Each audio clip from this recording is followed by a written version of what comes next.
Thank you very much, Secretary Romulo, Ambassador Davide, Senator Santiago, and all of the members of the Philippine delegation, Excellencies, permanent representatives of the United Nations, ladies and gentlemen. Thank you all for honoring us tonight with your presence. We are here for a simple reason, for appreciation, as Ambassador Davide said. For our appreciation, first of all, that the world is a better place because of the United Nations. Out of the ruins of World War II, a war ravaged Philippines, like many of your countries, became a founder of the United Nations, so that global war would never again be allowed to show its evil face. The Philippines fervently believed, as many of your countries believed, the UN would help ensure that human rights and human justice would prevail to lift up humanity.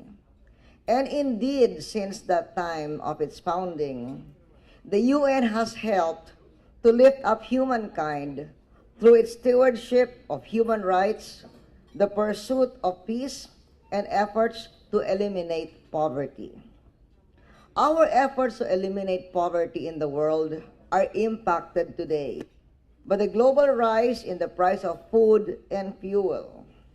In the Philippines to date, we have been able to keep the situation from becoming a crisis through swift intervention to ensure our supply of rice, effective distribution, and enforcement against hoarders. We have been doing double duty in the region to coordinate our efforts with many of the countries represented here who are our neighbors. But we need strong global leadership and cooperation if we are to avert this from becoming a perpetual problem. We call on the UN to help ensure supply, promote research, and continue to provide vital humanitarian supplies through its agencies to the truly needy in the nations affected by this global phenomenon. Every step of the way, the Philippines has been a steadfast partner of the United Nations. Today, we are the largest provider of individual policemen and policewomen to the UN. The Philippines sends its peacekeepers in that capacity to troubled spots on every continent. The Philippines fully embraces the multilateral system in law, diplomacy, and trade. We appreciate the support of the UN. As Ambassador Davide said, this is an expression of appreciation. Among many initiatives in which the UN has supported us, may I point out especially our initiative on interfaith dialogue.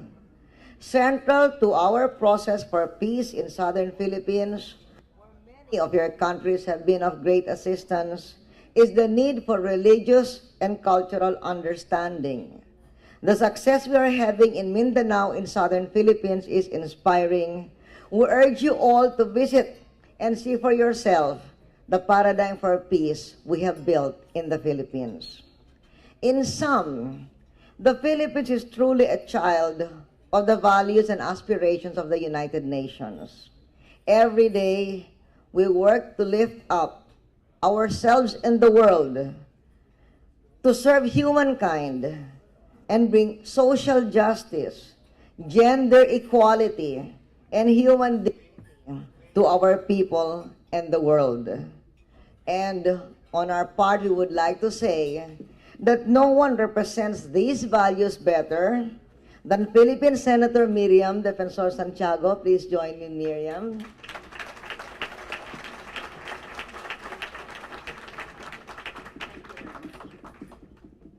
Whom the Philippine group would like to present to you as our nominee for a seat in the International Court of Justice.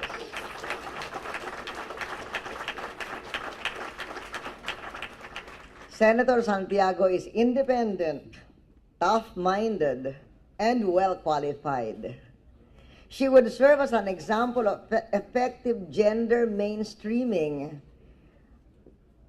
because if with your support she's elected, she becomes the first woman from Asia in the International Court of Justice. And we, as the nominating party, can assure you that Senator Santiago will do justice to the interests of justice across the globe. We deeply value what you do here today at the UN every single day. So once again, thank you for being here, and thank you for your support to the Philippines. Mabuhay!